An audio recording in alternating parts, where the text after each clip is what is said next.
Congratulations, Alessandra. Parabéns. And thank you for those inspiring words and call to action. I'm Andy Revkin. After 3 decades of environmental journalism, I'm now the director of the Initiative on Communication and Sustainability at Columbia University's Earth Institute. Kerry Kennedy started today's ceremony by mentioning how this year is different in many ways. We're in a unique moment in Alessandra's work defending the rights of her community and of Indigenous peoples more broadly is in many ways at the crux of the challenges we as a global community face in 2020 and in the years ahead. That makes this a great time of opportunity and thoughtful action, as well as a time of sober reflection.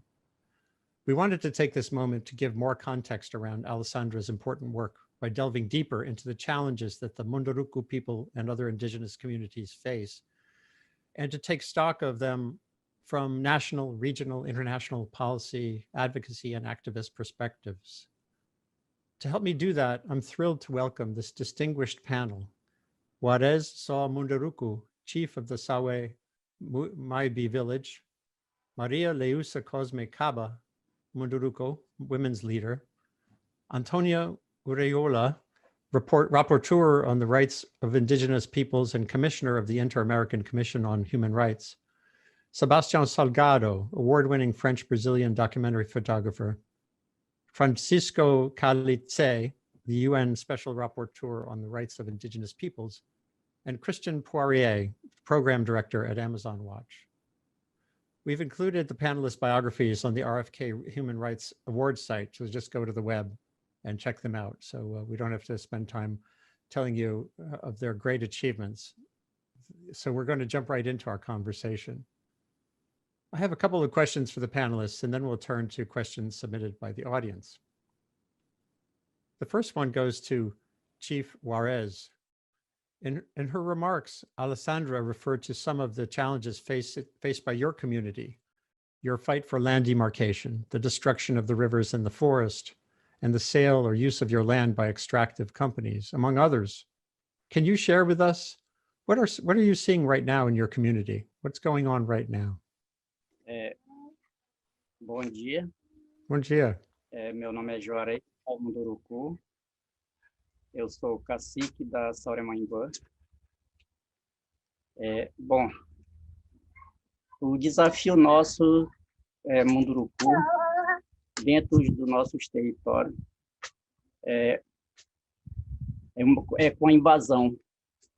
With regards to invasion, they are taking our land from us, and this is an increasing problem lately.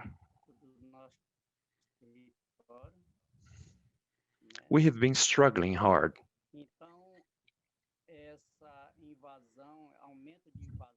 They are taking our land, and this is of great concern to all of us.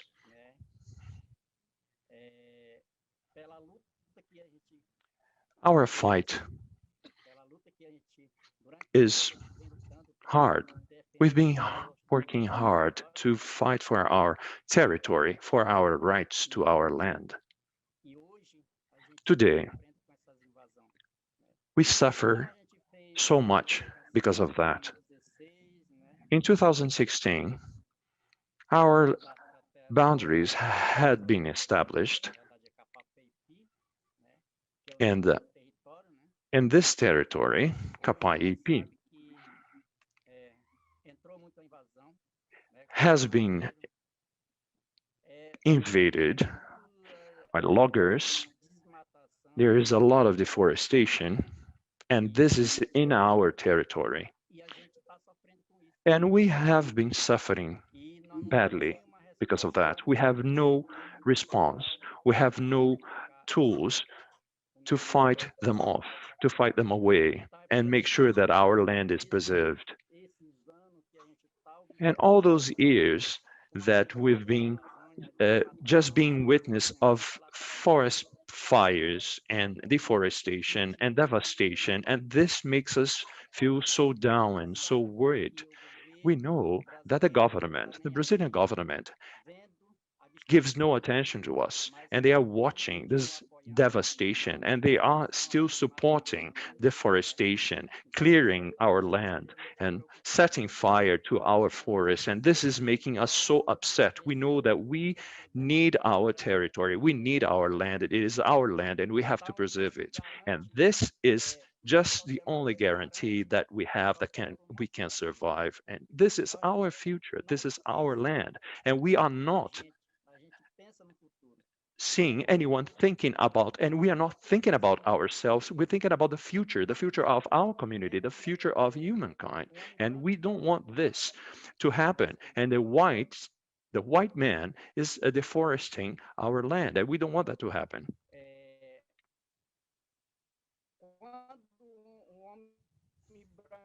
When the white man comes here and clears our land, the whole world suffers for that.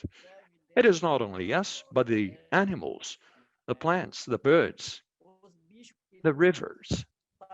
Everything is being affected. We all end up being hurt.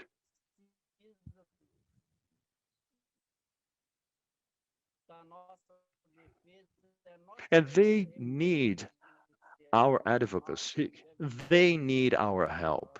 The rivers, the plants, the birds, the animals. This is why we need your support. And this is why we need our land to be our land.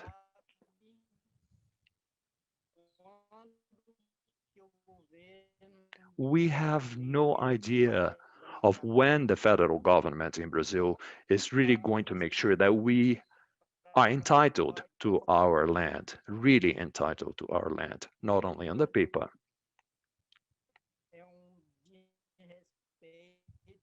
This is a lack of respect to us, to our people. The federal government in Brazil should make sure that our land and our rights get all protected. Absolutamente. The next question goes to Commissioner Antonia Urejola. Commissioner Urejola, you traveled with the Inter-American Commission to visit the Munduruku territories in 2018, which must seem like ages ago, given how time works these days, but was really just a couple of years ago. How does what you hear today from Alessandra, from Chief Juarez and the others resonate with what you have seen in your work with the Commission? How do the issues affecting the Munduruku relate to the wider human rights situation in the region? Well, thank you very much. I will speak in Spanish, but because it's easier for me, even though I speak English. But efectivamente, la Comisión Interamericana hizo una visita precisamente a los The Inter-American Commission visited that territory in 2018, and since that time on, we have continued doing the monitoring and observation of the situation of indigenous peoples in Brazil. And we have seen that one of the most serious problems of these indigenous people in Brazil is the disposal of their lands and territories. And the Commission has been monitoring not only the indigenous people in Brazil, but also the peoples in the Amazonia, and we have seen a paralyzing in the processes of demarcation of indigenous territories, some measures that reduce their guarantees in items regarding their territory, conditioning to possessioning of the territory, the appropriation not only on behalf of the state, but third parties alien to the territory. And we've seen a strong pressure from economic sectors related to different industries and the establishment of agricultural regulations that do not favor the people of the Amazonia. This is in a report of the Commission in 2019 on Pan-Amazonia and the indigenous people. In COVID context, we've seen how all these problems not only continue, but they are aggravated by the pandemic situation. We've seen the presence of third parties in territories like mining industries, different workers, and this no doubt represents a risk to the health of the indigenous peoples. and conflict and risk for these peoples. And this has been particularly serious in these months in the cases of indigenous peoples in isolation. Regarding the Munduruku peoples, I want to say that the Inter-American Commission with the former president of the Commission, Francisco Rigurin, and the Executive Secretariat visited this territory and witnessed the presence of sectors related to the agribusiness that appropriated the lands and plundered the lands of these people. During a visit in Brazil in 2019, when the Commission, led by Commissioner Uriguren, went to Aceisan in Munduruku territory in this town, the delegation intervened in an intimidatory manner, threatening threatening by the soybeans producers that didn't want the commissioner to get together with the indigenous community.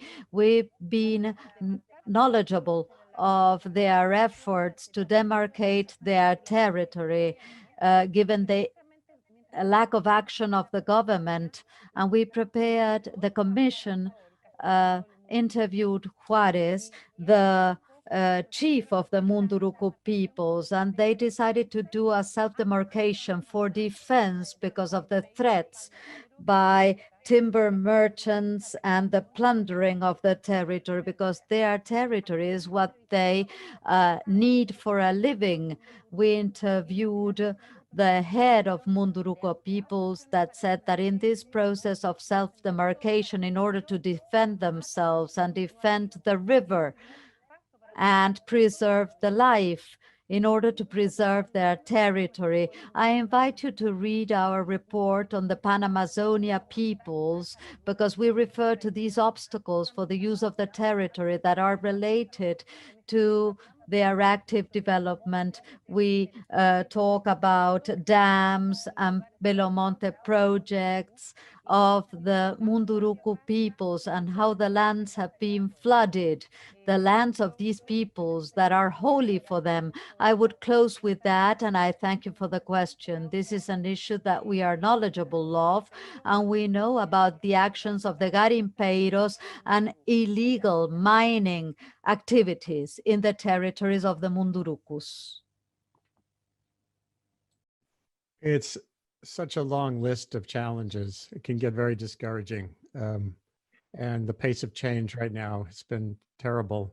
We're going to get to a little deeper on some of those issues in a couple of minutes and on the solutions, many of which involve support from the broader community of around the world focused on conserving both the indigenous rights and lands in the Amazon and the wider biological merits of that region as well. There's no one who's been chronicling this challenge longer than Sebastião Salgado, great French-Brazilian photographer, who is here today to, in the context of a chronicler, a visual chronicler of these unbelievable epic changes that are going on in that part of the world.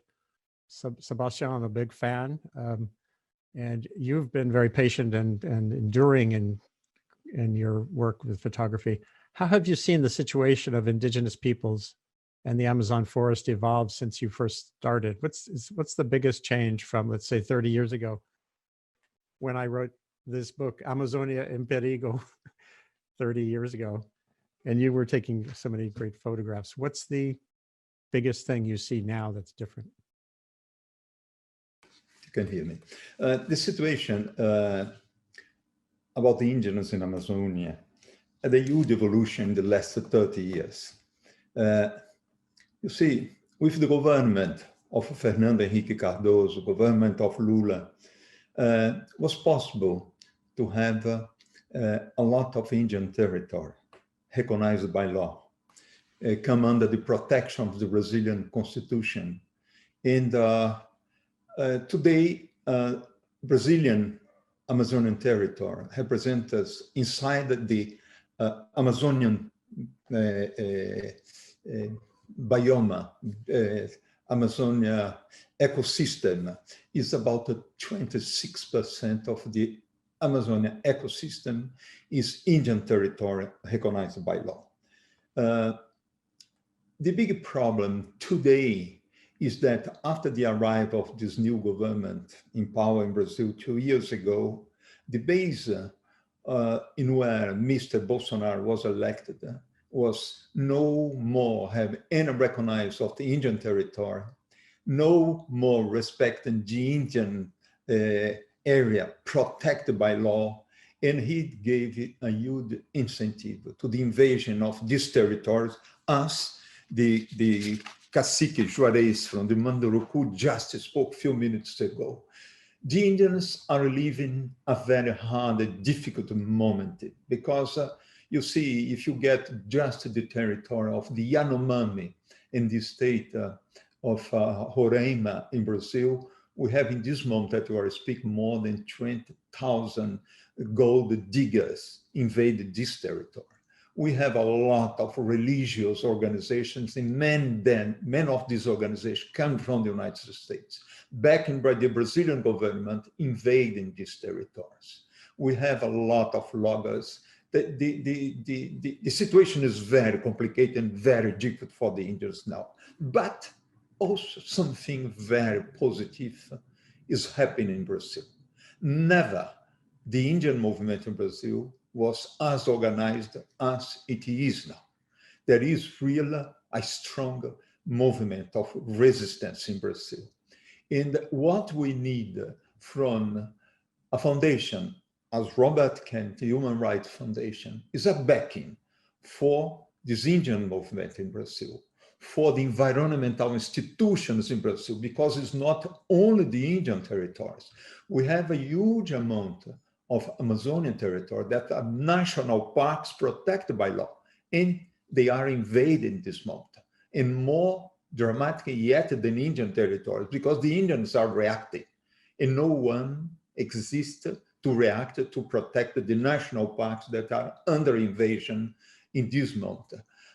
My wish, and I believe that the wish in the most of the Brazilians that fight for the preservation of the Amazonians and the Indian communities, is that we can be backed by the big international movement in order to do a pressure in Brazilian government to protect the situation. We have yet 2 years more to go for this government in Brazil, and that we fight together to have a new government in 2 years, that they respect the institutions, that they respect the Amazonian, preserve the territory by law, and that they respect the Indian communities. That is the real situation now. That's a very good summary. I do think one thing that's evolved also is technology and connectedness, communication capacity for the indigenous communities to tell their own story directly to the outside world, using everything from WhatsApp to the video connections we have been describing. It's harder to hide some of the situation. So let's go to Special Rapporteur Khalid Say. You assumed the mandate in May of this year as the COVID-19 pandemic was in full force. In fact, your July 2020 report to the UN General Assembly focused on the impact of the pandemic on indigenous peoples around the world. Can you describe how the pandemic has heightened the risk indigenous people like the Munduruku people face? Thank you very much. Good morning to Muchísimas gracias y buenos días a todos. my colleague Antonio Rijola done before. I will speak in Spanish. Y creo que es mucho mejor por el I hecho think de it's much better because of the fact that I can express myself much better like this. como ustedes saben, As you well know, the pandemics, COVID-19, has aggravated critically the situation of those peoples that were already facing violations to their rights. Some people talked about the double pandemics. The risks for healthcare and restrictions to freedom have aggravated their fight to protect their territories, lives, environment, and resources from military forces or corporate actors, or cyclones and fires and deforestation that have affected the South and Southeast of Asia. During the pandemics, the indigenous peoples have become more vulnerable to losing their lands. The illegal occupation is expanding amongst these peoples. They cannot protect their lands from civil society. They have less capacity to monitor. And in answer to COVID-19, some countries have increased the presence of the army and the police forces in the rural areas, treating the crisis as a safety or security problem instead of a healthcare problem. The presence of police and military forces have aggravated racism and discrimination towards these peoples, and the corporations in indigenous territories have avoided practices of sustenance and collection of products. The measures to support economies, and I want to refer to the situation of the Mundurucus people in the sense that in this emergency context, the states have prioritized the interests of the private sector, favoring the expansion of the agribusiness, and the timber projects and mining projects have been declared essential. These corporations have been operated so far in indigenous territories in spite of their lack of consent, exposing them to a higher risk. In Asia and Latin America, the indigenous peoples have expressed a deep feeling of injustice regarding the fact that these big corporations continue with their activities and continue invading their lands, and also limiting the movement of indigenous peoples and the freedom to possess their lands and to use them and exploit them. State should protect these peoples and protect the advocates for human rights, the rights of the indigenous peoples. The states should know about monitoring and report abuse of human rights on behalf of this should be defended. We shouldn't abuse of the powers of emergency to silence the leaders and advocates for indigenous rights. The states should reduce urgently and eliminate the presence of military people in indigenous territories. We need to stop attacks against defendants of human rights and against women. We need to make responsible the offenders and guarantee justice and repair for these peoples. The COVID pandemics is aggravating the situation of those defenseless people that face the violation of their rights all the time. The advocates for human rights at this moment, we have realized how there has been an increase in violence against these peoples and the advocates of their rights. Threats, persecutions, and also assassinations that they've suffered from. In order to defend, in order to say that this is a cultural, if we say that they are a cultural patrimony, this is a danger for the state system because they don't want to hear their voices to defend their rights. Being a defendant of human rights here now is putting at risk the lives of our families and our lives as well. It is a difficult situation, but with the presence of different international institutions that advocate for human rights, we may save a life, we may save a family, we may save a community. Thank you very much. And this is what we need. Thank you. Thank you. Yeah, and the worst aspect of the COVID-19 pandemic is its targets, particularly the elderly. And for indigenous communities, that's a repository of so much of their true wealth, their cultural wealth and heritage. Christian Poirier, you've been at this for quite a while, 2009, coordinating the Brazilian team for Amazon Watch since that year.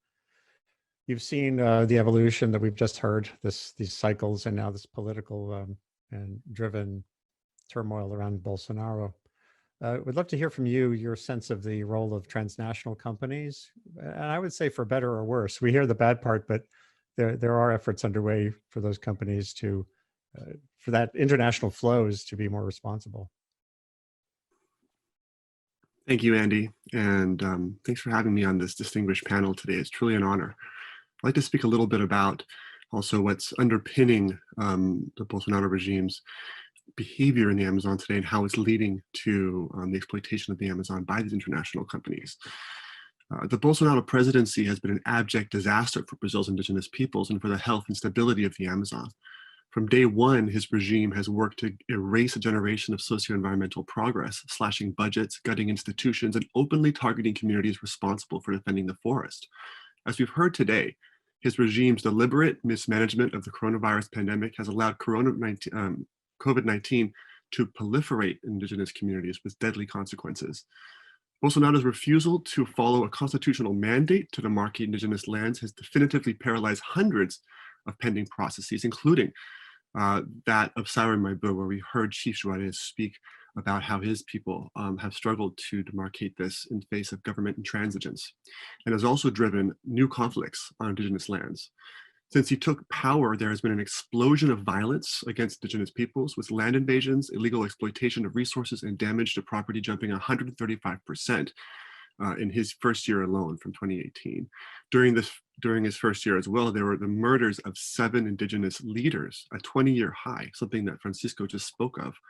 These grim trends directly impact the Munduruku, who are disproportionately suffering land invasions and whose leaders, including Alessandra, Chief Juarez, and Maria Leusa, routinely endure death threats from those who covet their lands. All this is occurring in a climate of wanton impunity, a true Amazonian Wild West scenario that is explicitly encouraged by the Bolsonaro regime.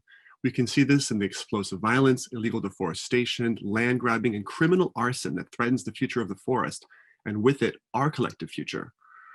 In keeping with his lawless mandate, this year Bolsonaro proposed entirely unconstitutional legislation that would permit industrial mining, oil and gas projects, and hydroelectric dams on protected indigenous lands. The law could be up for a vote in Brazil's Congress by early next year, and the Brazilian and international mining companies are lining up to reap a bounty of new concessions on indigenous lands. Some companies, like the mining giants Vale and Anglo American, have already submitted hundreds of requests to operate in indigenous lands, including in Sauremaibu itself, on which Anglo American has submitted 5 requests to explore for copper. In partnership with the Association of Brazil's Indigenous Peoples, Amazon Watch is releasing a new report next week called Complicity in Destruction 3, in which we document the indigenous rights violations committed by such companies and others in the mining, agribusiness, and energy sectors. We also profile how major financiers enable this behavior, including the US-based giants BlackRock, Vanguard, JP Morgan Chase, Citigroup, and Bank of America. Voices of resistance like Alessandra's feature prominently in our report. While an explosion of industrial mining is on the table, Bolsonaro has also overseen a free-for-all of illegal mining as well, as Sebastian spoke about, while pushing for wildcat mines to be legalized with dire implications for the Munduruku. I witnessed these impacts myself when I visited Sauremaibu last year and surveyed the incalculable destruction wrought by illegal gold and diamond mining on waterways, the forest, and on communities that depend on these resources for their survival. So while the landscape I describe here is highly volatile and adverse, there are some positive trends as well. As 2020's catastrophic Amazon burning season began, global financial institutions sent a signal to the Bolsonaro regime that they could no longer tolerate this disastrous business as usual scenario. Investors managing $3.7 trillion in assets warned Brazil that escalating deforestation and the dismantling of policies to protect the environment and indigenous communities are, quote, creating widespread uncertainty about the conditions for investing.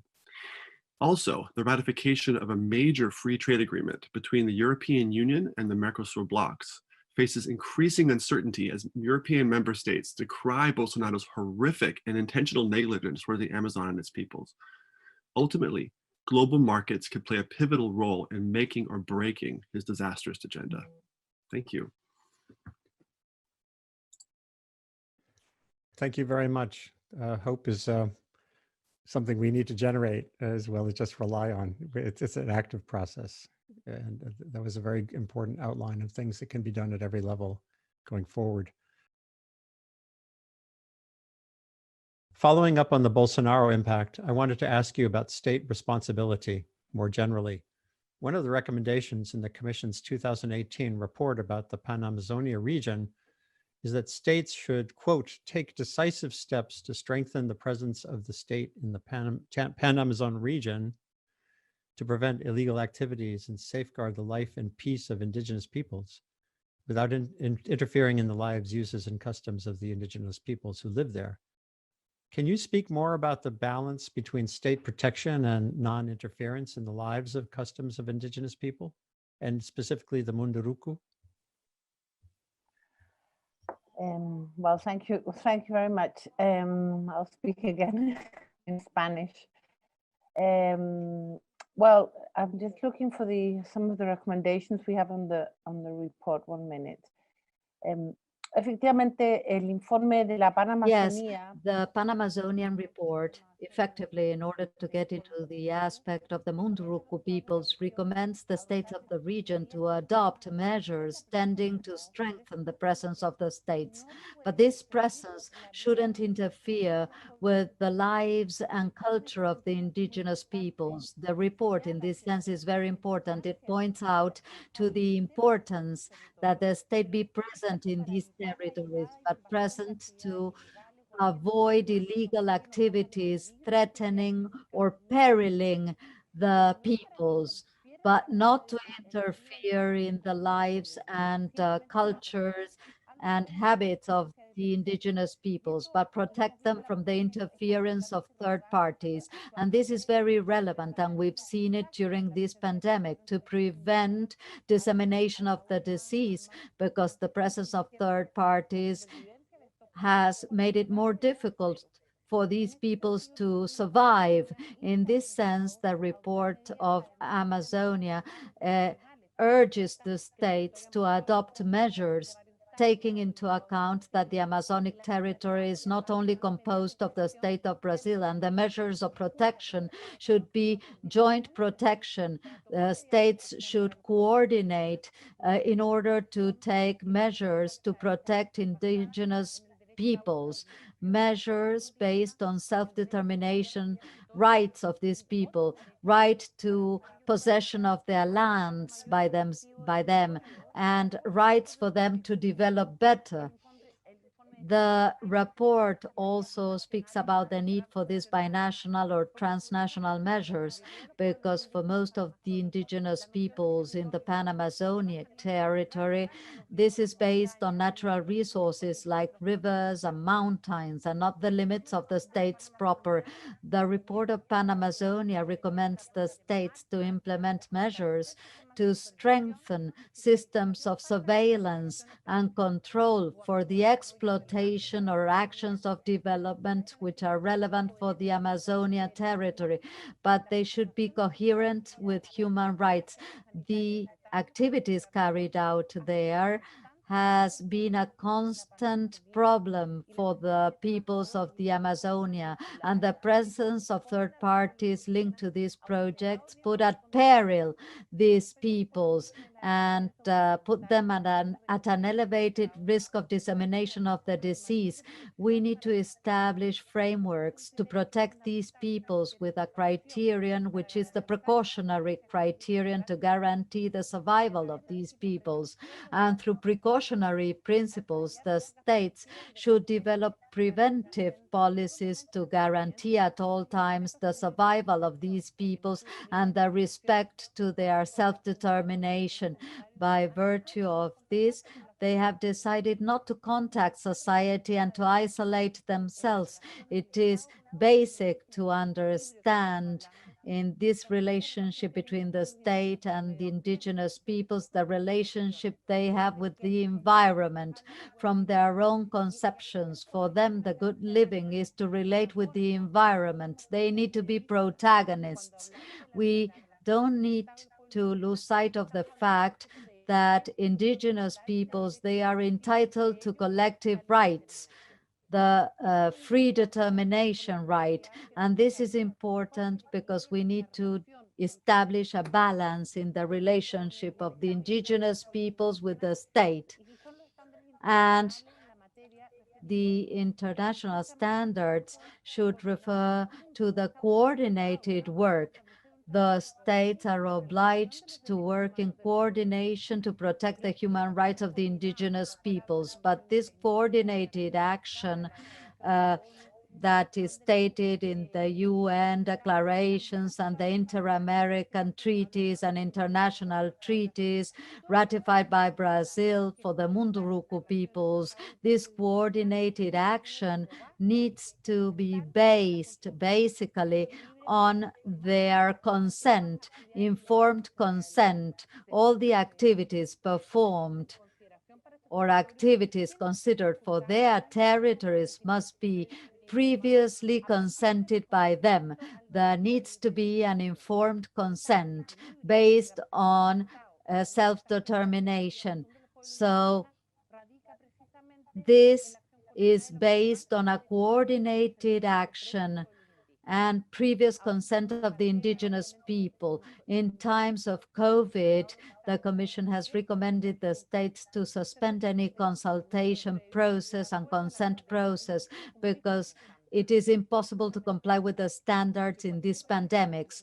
But any relationship between states and indigenous peoples should be coordinated action, and we should respect the informed consent and the cultures and habits of indigenous peoples and respecting their right to free determination. Regarding the Munduruku peoples, the state has a lot of responsibilities. First, the demarcation of their lands. Second, the need to establish processes of consultation and previous consent for any activity performed in the Munduruku territory, and basically understand that the Munduruku peoples are entitled to rights. They deserve respect. They need to be considered before any action is performed in their territory because they have that right.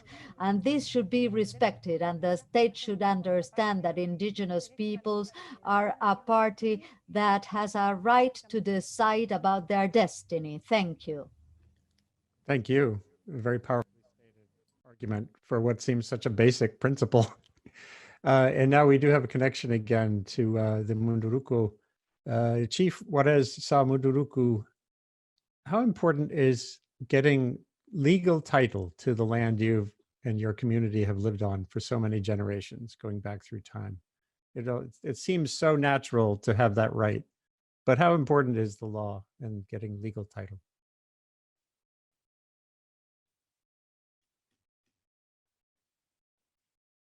Well, I'm going to say it in Portuguese. Oh, yeah, it is open again. Here we go. Okay.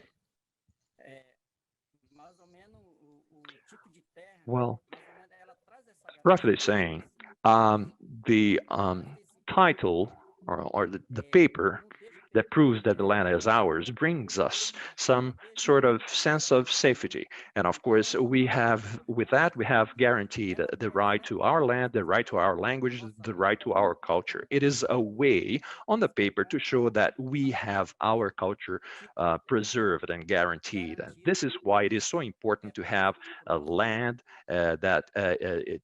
for ourselves and for our people.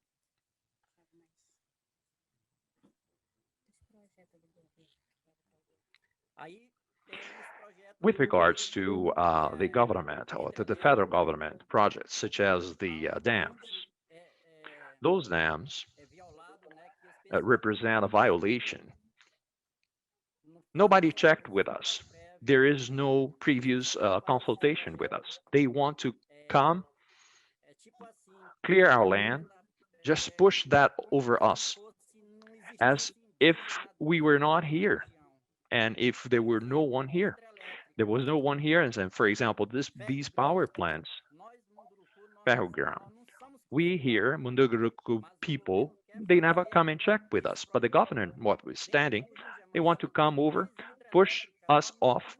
There are 3 power plants already going on, and the government never came to ask us if we were all right. So this is of major concern to us. That is why the government should come to us and ask, and whenever they want to uh, develop a project, they should come and check with us prior to any move. That is why those projects, they bring this problem to us. It is of major concern. And we are also threatened. Land grabbers come over. They threaten us.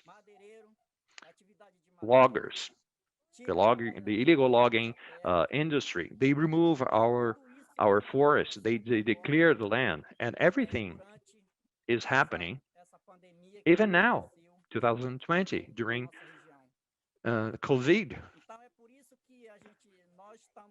This is why we are so worried.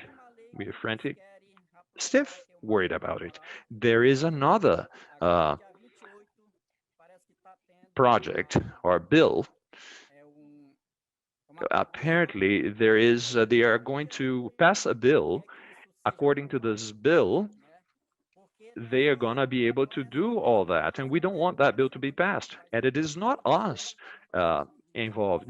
All indigenous lands will be affected with this new bill that they are trying to pass on the 28th of the month. And with this bill, we're going to be totally destroyed. And this is what I wanted to say.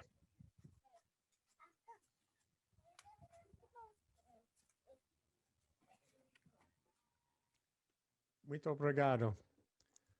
You're making such simple points that are so powerful that it's hard to understand how the world doesn't come to your aid promptly right away. It's been a long journey, but hopefully now things can change. Maria Leusa Cosmecaba, there's a question that has come in through the internet, through all the connections we have with so many people around the world. Many are asking the same question, which is, how can we help? So what can someone in Boston or in Beijing or in anywhere in the world, how can we help the most? And also your issue, your focus on women's issues, what stands out for you when you think about the role of women in making sure that the Munduruku peoples can get restored rights and have a sustainable life?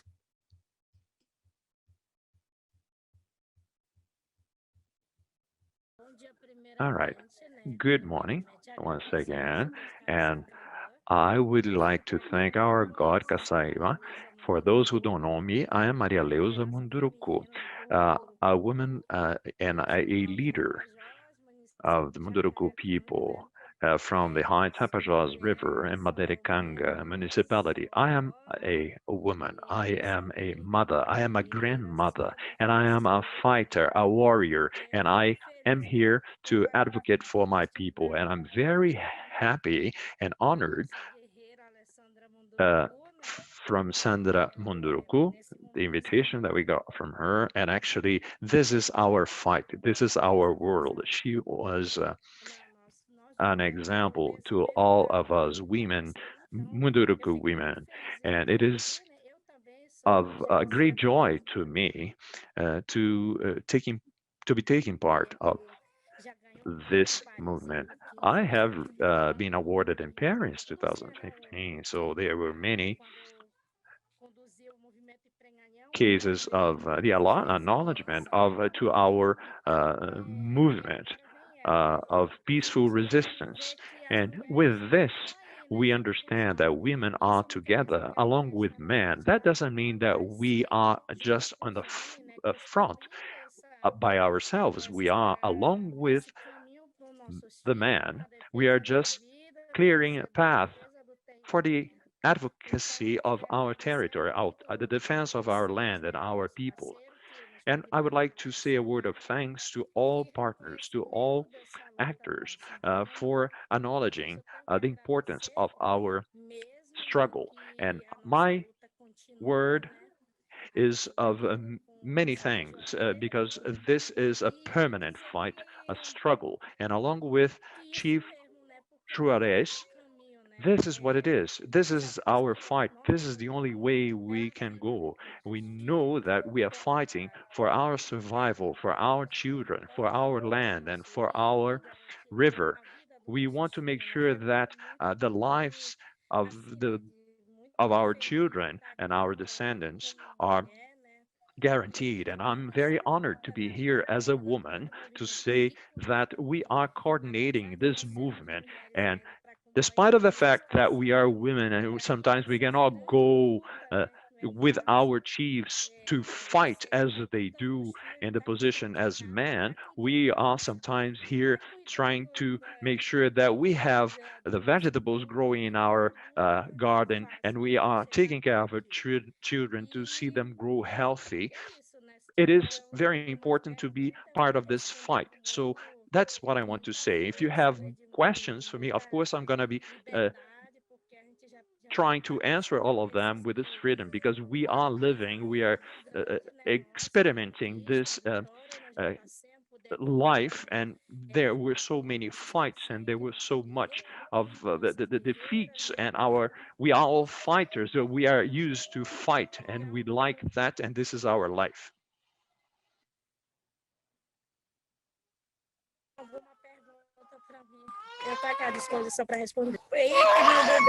Ah, Can ask me more questions. this is your life for sure.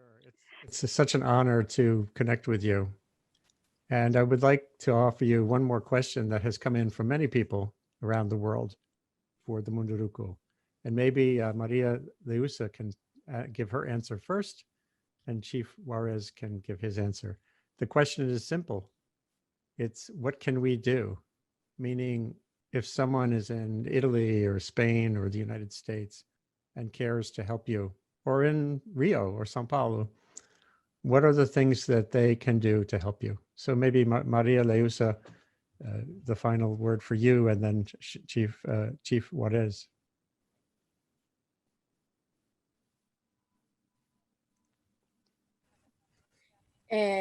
A gente, conta muito, com nossos parceiros, We principalmente. really count on our partners, especially our international partners. We want them to help us disseminate this lack of respect of the law by our government. Our chief always talks about prior consultation. We were hit about many of the government enterprises. They never consulted us. They want to develop, they want to build. They're creating laws which will further discriminate us. And therefore, we have a convention that protects us, that protects indigenous people. We are really reacting strongly. We are going with our knives and our arrows fighting. If we don't fight against the government, they will destroy our families, our children. We have to say that we are indigenous people. We can develop our community. Those indigenous who defend their land are dying. They are trying to guarantee their land, but we have lost a lot of our leaders. We have different indigenous people in Brazil. We have been sharing this. We know that those who defend their land are being threatened. The government is doing this. It is the government that does not respect anybody. They are invading our lands. They are planning to build power plants in the Tapajós. They also want to develop railways. They want to approve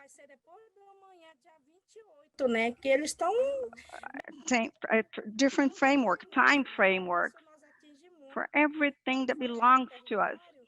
So whenever we talk about our land, whenever we talk about the Mundurucus, they say that we cannot demarcate our land.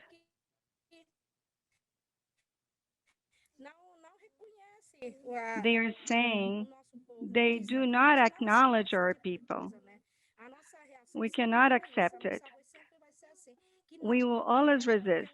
We will say, no, we don't want it. We develop our land in a different way.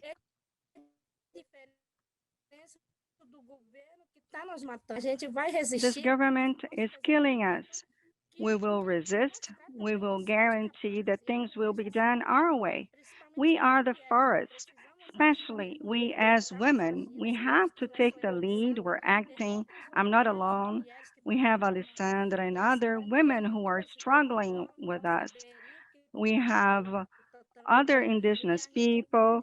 We have different communities, and we are very hopeful that we will win. We are a majority. There is a minority that wants to come in with their machines and destroy us. Please help us disseminate this. Please keep on supporting us with these exchanges. We have the support of other communities. We have had exchange activities with people outside of this region. So please help us disseminate our fight, show them what we're doing in our lands, how we resist. Support us. We're here to share our thoughts. We are being threatened. We're supporting our land. You're not going to shut us down. We have children. We have grandchildren. We generate life. We are women who generate life. You cannot shut me down. If you do, my children will have a voice, or my grandchildren will have their voice. You are not going to shut Alessandra. You're not going to shut me down. We really count on your support. We need you to help us disseminate our word. We're here. As long as we live, we will stand strong. And our people are the ones who came before us, makes us strong. Nobody showed us the last thing we did, but we have the Telepires power plant.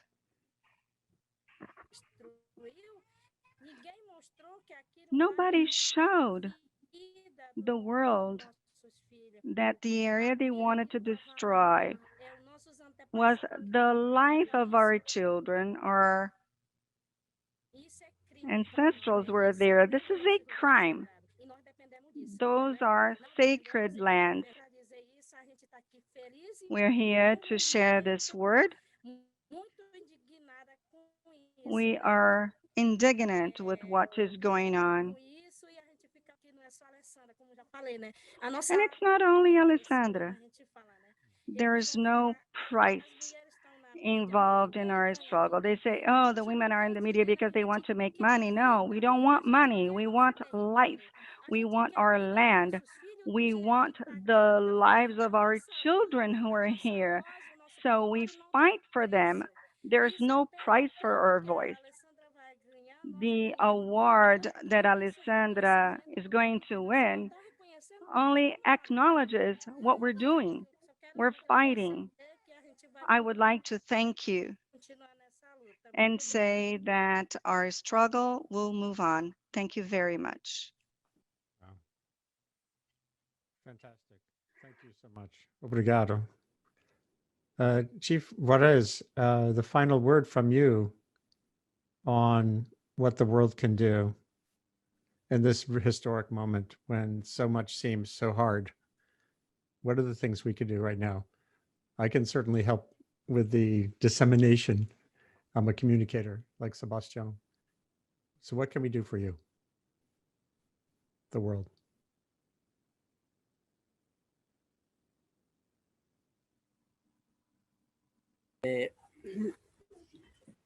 Eu acho que A gente está muito feliz com vocês na We're very frente. happy. We're very happy to have your support. A gente está numa situação muito difícil. We know that we're Nós, going through hard times. acho que We, the indigenous peoples from Brazil, are suffering a lot right now. acho que o mundo tem que reconhecer, The pedir world has to acknowledge and demand the federal government acabar com esses projetos que está acabando com a to vida do stop nosso povo. all of these projects that Hidrelétrica. are bound to destroy our people, the power points, ferro grão. Acomodado a nossa All vida. of these things Nós não are estamos on our way. dormindo mais sossegado, We can no longer sleep well. criando There are so many projects being created by the government for our region. The world has to look at this que a nossa and Amazônia está see sendo destruída. that our Amazon is being destroyed. É a vida de todos nós. We know that Amazon is life for all of us. Do humano.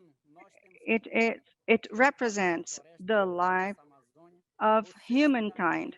We have to protect our Amazon, and you should demand the Brazilian government to stop deforestation or ask the white men to stop doing it. We're now suffering because of white men. They are destroying our forest. The climate has changed. And so I would like to ask the world to demand the Brazilian government to demarcate all of the indigenous land, demarcate, because we protect the forest. We know how to take good care of it. Demarcation is not aimed at destruction. We all know it. The world has to acknowledge it as well. And we have to ask the Brazilian government to stop with all of these large projects that you're creating. You're creating for our Amazon. Thank you very much. Obrigado para tu. Thank you very much. And it's been a privilege and a great honor to connect with you from such a long distance. We have a couple of more questions for the other panelists, but we're all here determined to act on your behalf and facilitate a sustainable future for your community. Thank you again. Now we're going to turn to Special Rapporteur Francisco Calice for a couple of final thoughts, and then Christian and some other presenters, and then we'll be closing out this remarkable evening. Special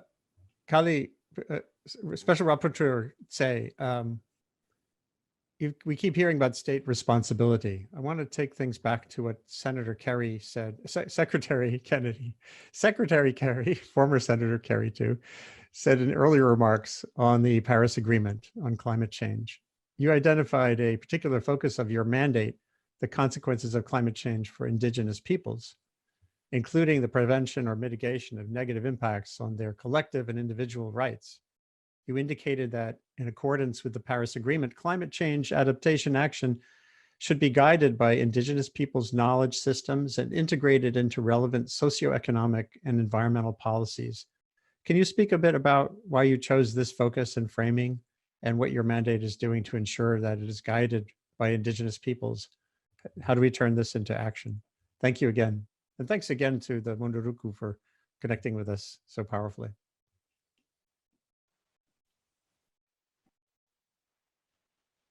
No, thank you. Thank you to you, Andrew, and I will continue also in Spanish. Cuando tomé el When I assumed a special rapporteur on the 1st of May of 2020, I remember we were in the middle of the COVID pandemics that was affecting humanity as a whole. But in my case, as special rapporteur focusing on indigenous peoples, I realized that the knowledge that I had by being member of the Committee Against Racial Discrimination, knowing the realities of the indigenous peoples, and my belonging to the international indigenous movement, I realized that one of the most severe problems that the indigenous peoples would face during the pandemics was the attack to their territories. And I say plundering and attack because they are taking place in a very aggressive manner. They are exploiting the lands and plundering their natural resources, the natural resources that these indigenous peoples have. And after analyzing, of course, the Paris agreements, we realize that if there is not a policy in place, a policy to protect and rescue these lands of indigenous peoples and preserve them at a worldwide level, the indigenous peoples, we would say, in the first stage, would be at danger of extinction, and humanity as a whole as well. We know that Brazil, and in this case, the Amazonia area, is the lung of the world. If we don't protect this lung of the world, which is the Amazonia, what is going to happen is that we are all going to disappear. It will be the end of humanity. Of course, the cycles of life and the cycles of Earth imply the extinction of species, but no species have caused extinction like human species is doing now. And this was one of my biggest concerns, the complaints we had received at the committee about the abusive exploitation of indigenous lands by big corporations in the American continent, Asia, and Africa, priming economic interests over the protection and life and biological diversity and natural resources there. But not natural resources as they see them, but natural resources in the sense that these are resources that we will use for survival as human beings. All this, together with the fact that this made me remember my years as a young man. I started as an indigenous leader in my community, defending the forests of my peoples, the water resources of my peoples. And this is why I was politically persecuted as well.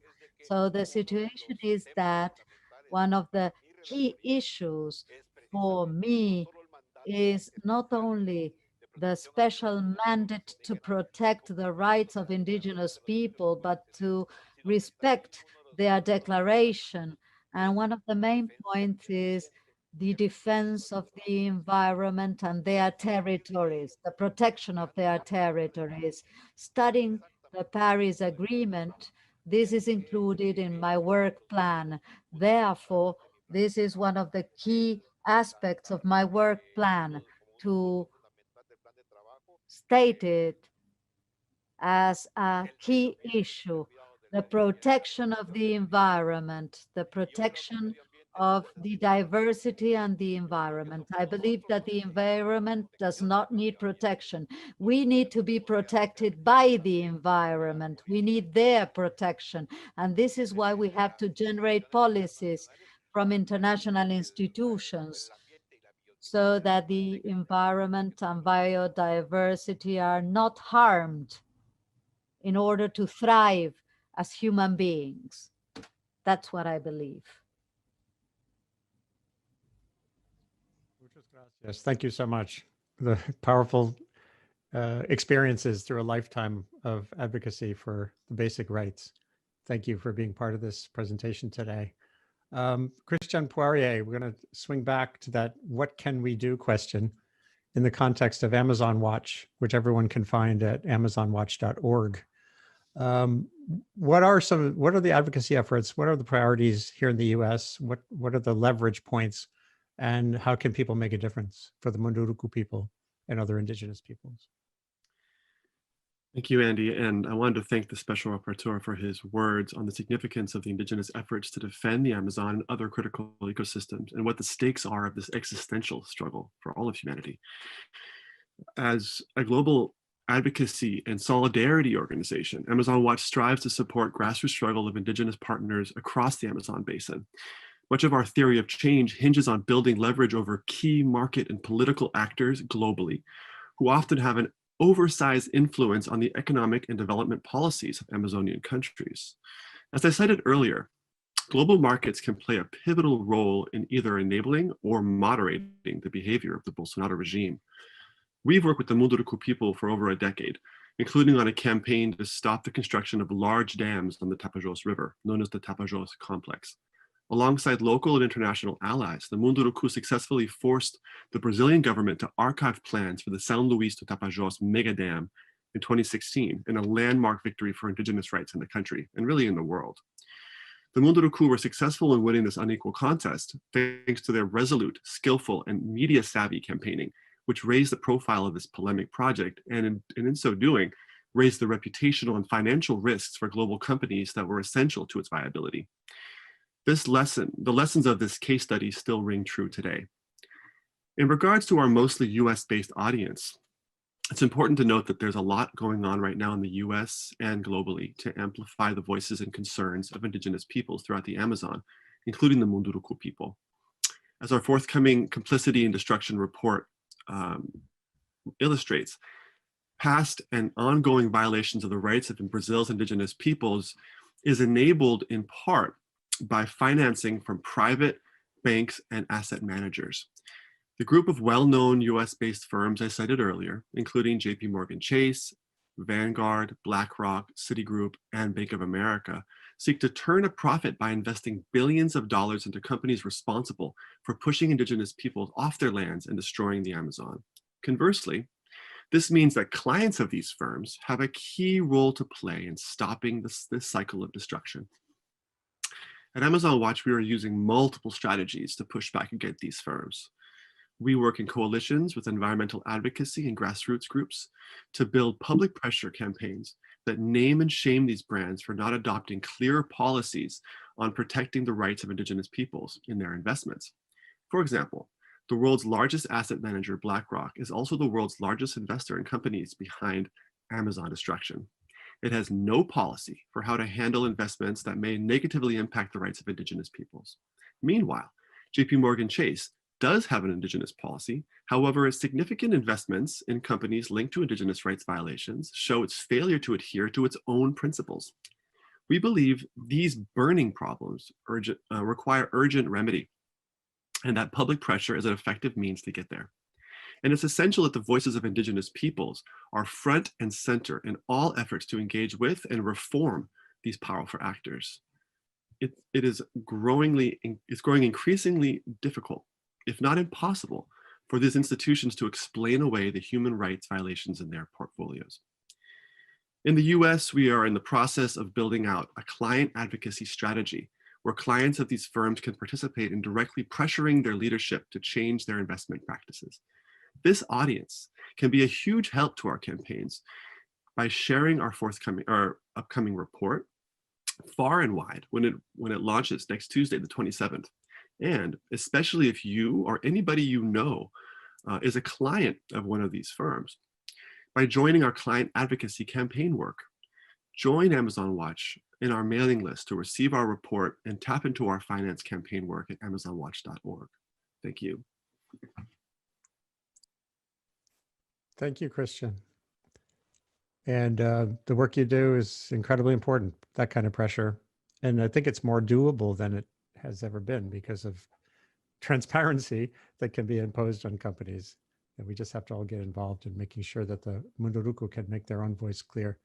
Sebastião Salgado, you've been trying a new strategy, not just photography.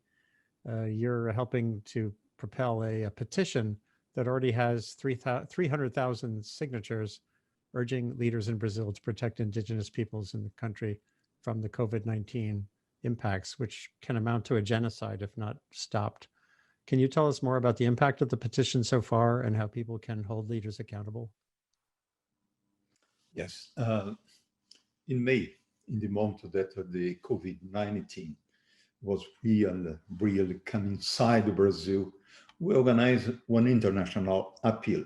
We asked tens of important people around the world, Nobel Prizes, big artists, big architects, film producers, intellectuals. We create a very important list of people that sign one appeal to the three Brazilian powers: the executive power, the legislative power, judiciary power, applying them to create one belt of protection for the Indian territory. Because you see, when Brazil was discovered 500 years ago, today we can calculate that we had a population of more than 4 million indigenous people inside Amazonia.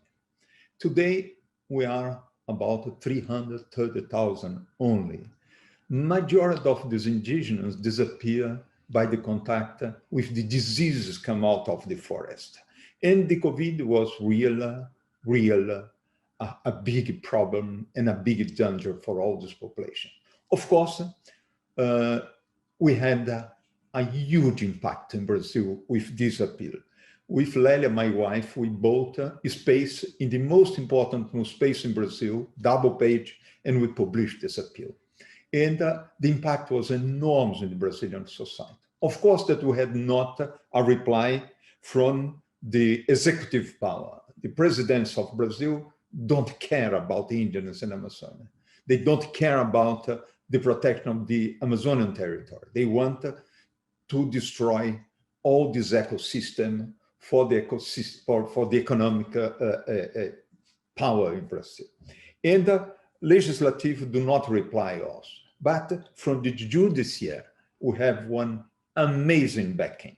And we create a fabulous organization with the judiciary. From there was possible to create and participate in a huge health movement called Union Live Amazonia, where it was possible to obtain donations from all over the planet. And we carry planes and planes and planes of medical backing for the Indian communities, transportation by river, by helicopters inside the areas, and was very interesting, this. But you see, this international backing for this appeal was essential for us. As Maria Leusa said, as the Cacique Juarez said, as everyone, Christian Poirier said, we need an international backing in this fight to protect Amazonia. If we don't have an international participation, it will be very difficult for all institutions, for all indigenous organizations that fight for Amazonia. Our big hope today is that in 2 weeks, the power in the United States change. If you have a change in power in the United States, we are 100% sure that we can change the way to fight to protect Amazonia. That's our big hope. That is a big hope and such an urgent need. By the way, as you were speaking, I signed the petition. I went on the web and I'm going to promote it as much as I can. That actual work on the ground also to get the help where it's needed is crucial. Thank you so much for what you're doing, Sebastião Salgado. We are pretty much out of time. We were hoping to get in a couple of more points, but this is the end of what's a wonderful evening, inspiring, connected evening, showing the power of the internet, despite all of the compromises it has put into our lives and the pandemic, to generate a global community around critical issues. This is all the time we have for today, everyone. Congratulations again to Alessandra Korap Munduruku, the 2020 Robert F. Kennedy Human Rights Award laureate, and to her compatriots there, Chief Juarez, Maria Leusa, General Chief Arnaldo Caba, and the rest. Thanks to former Secretary of State John Kerry for his keynote address, and to all of our wonderful panelists. There have been some great takeaways from this evening, actionable, concrete steps that we can all take to sustain the peoples of the Amazon who help sustain the forest for the rest of us. Finally, I want to say thank you and good night to all of you who tuned in and who will help share this message going forward. We appreciate your being here and hope you stay safe and well. Thank you.